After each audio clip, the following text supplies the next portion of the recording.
an event coming up?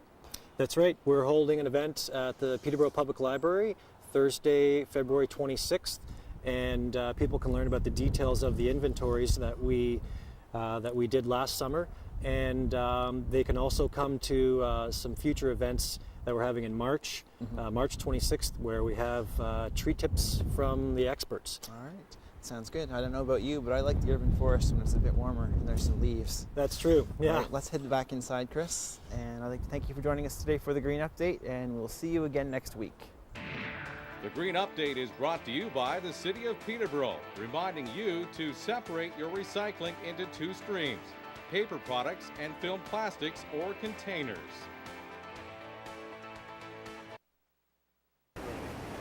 Hi everyone, thanks for joining us today for the Green Update. My name is Matt Higgs from Peterborough Green Up, and today I'm along the Autonomy River, along one of the many dams here. And I have a very special guest with me, Bruce Cox from Greenpeace Canada. Bruce, there's been a lot of talk about the new Energy Act. What are your thoughts on it? Well, it's, I think, a good first step. There are a number of things. I think the province taking over approvals on wind and setbacks is a good thing. I think it starts to establish, there's a number of regulations in there that will be able to establish more of a market for green energy. We have a real concern around the high level of nuclear power that the government remains committed to, because we simply don't believe that nuclear is green. Okay. What are some of the things you really liked about the Act? Well, if you, I think if you look at the fact that the energy audits, for instance, this is, for me, it's a consumer protection. You're buying a new house, it's the biggest purchase of your life, and there will now be a requirement that there'll be an energy audit done on that. One, I get to know what I'm walking into in this day and age in a new house with rising costs on energy. I know what I'm getting into when I'm going there. But also, what is the time people actually do the renovations on their house? It's when they first move in. So they start off with a fresh energy audit, and they do those really simple things that matter a lot when it comes down to improving our climate.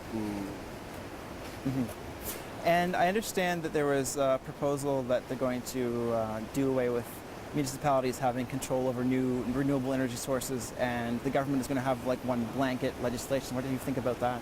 Well, I think that's a very good thing. I think, rather than saying they're taking it away from municipalities, I think there's a lot of municipalities that will welcome that. Many small municipalities simply don't have the expertise or the time or the staff in order to look at some of these really complex proposals that are coming forward.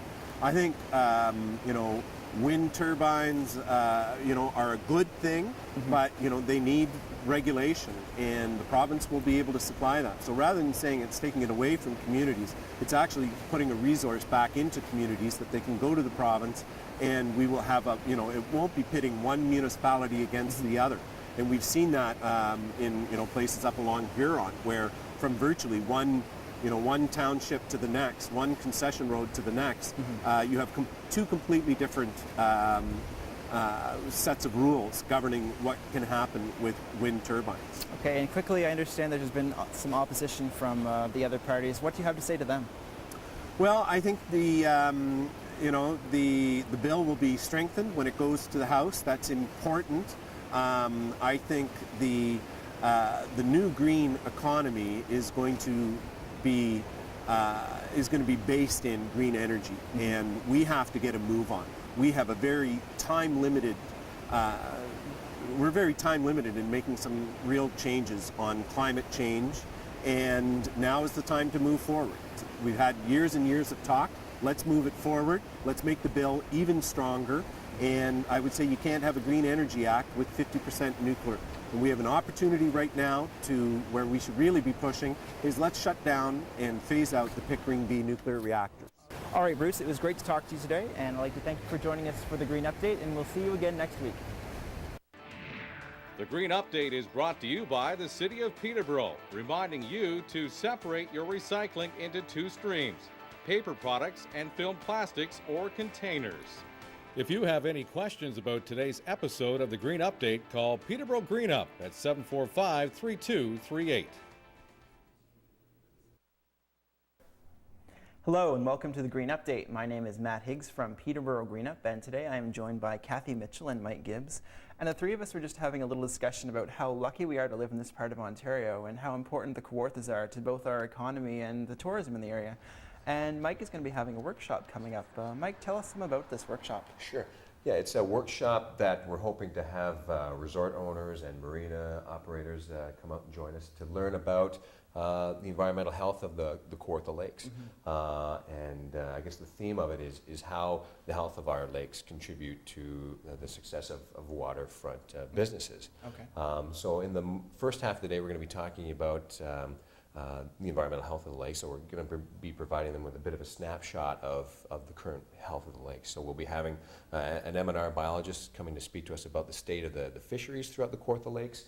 We'll be having a representative from the Federation of Ontario Cottagers Associations speaking to us about the water quality of the Kawartha Lakes.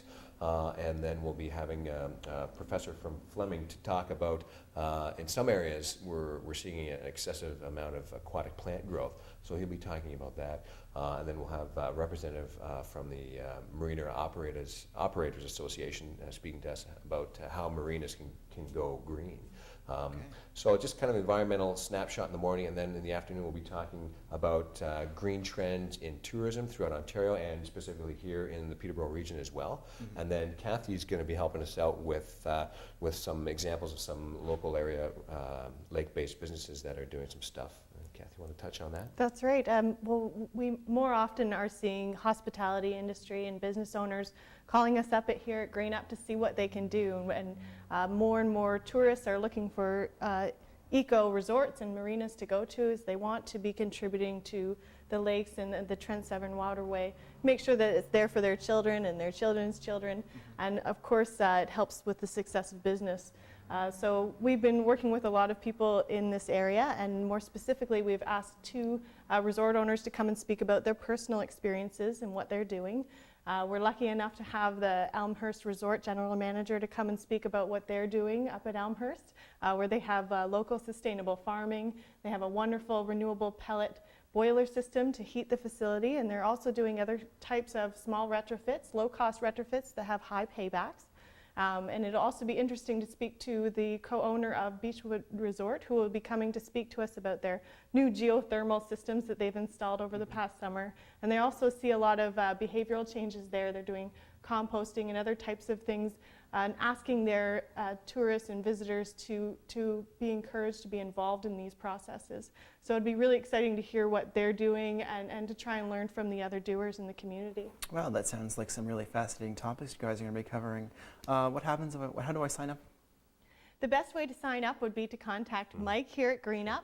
Our phone number is 705-745-3238, and his extension? Yeah, you can. My extension is 207, or you can email me at Lakeland Alliance, all one word, at coachco.net.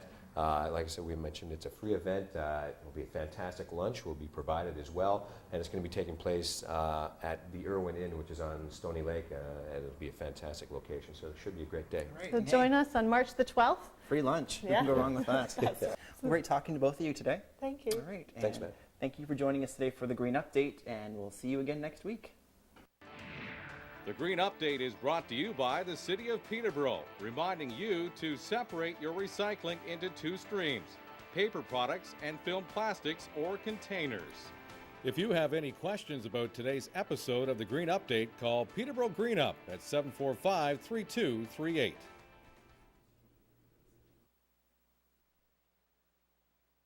Hi everyone, thanks for joining us today for the Green Update. My name is Matt Higgs from Peterborough Greenup, and today I'm at Fleming College in the Culinary Department, and I'm joined by Dave Howie.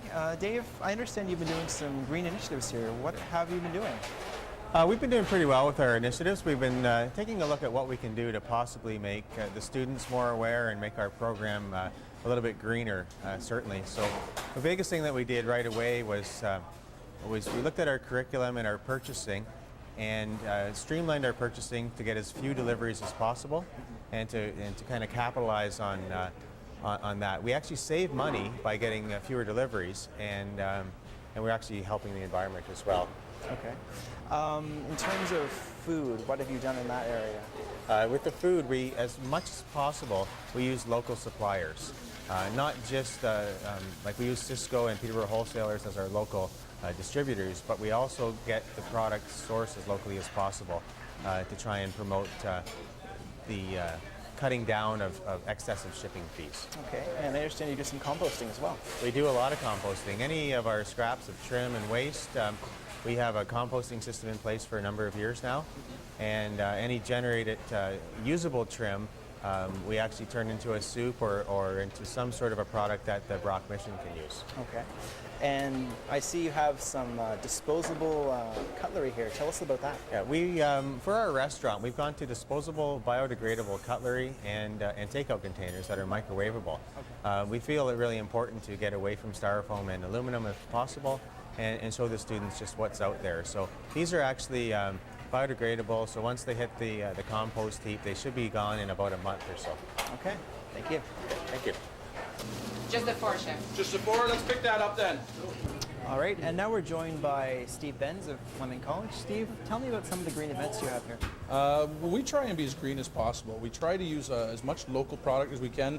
Kawartha Choice product, it's right in our backyard. That's definitely what we want to use. The schools went through some great things with our reverse osmosis water, and if you're ever at the Lindsay campus with all the green pieces that are going on there, it's incredible what we're doing as a community college. One of the events that is coming up that we would like to talk a little bit about is our Feast of Dreams, or our Dreams, the Fleming International Culinary Festival. And we're going to try and be as green as possible. We're trying to keep away from plates, silverware. We don't want all those chemicals going down the drain, and we want to have a very little footprint when trucks coming to deliver, so on and so forth. It should be a fun event, and we're going to use as much local product as possible to promote those. Okay, sounds great. Thank you. Okay, this is what I want you to do with the broccoli, and take it off the stem. And another event that Fleming has been involved with is the Green Expo, and now I'm joined by Lori Collette, an organizer with the Green Expo. Lori, what has Fleming been doing? This year, the 6th Annual Green Expo is going to feature a local lunch, which is going to see the culinary arts programs, a program from Fleming as well as from Kenner, providing a full course gourmet lunch to attendees of the event. So it's quite exciting initiative of the event this year. That certainly is. And as an event planner, what sort of things can people do to make their events more greener?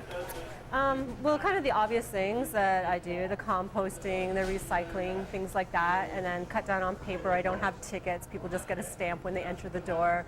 The registration process, it's all by email. I don't send anything out unless I absolutely have to.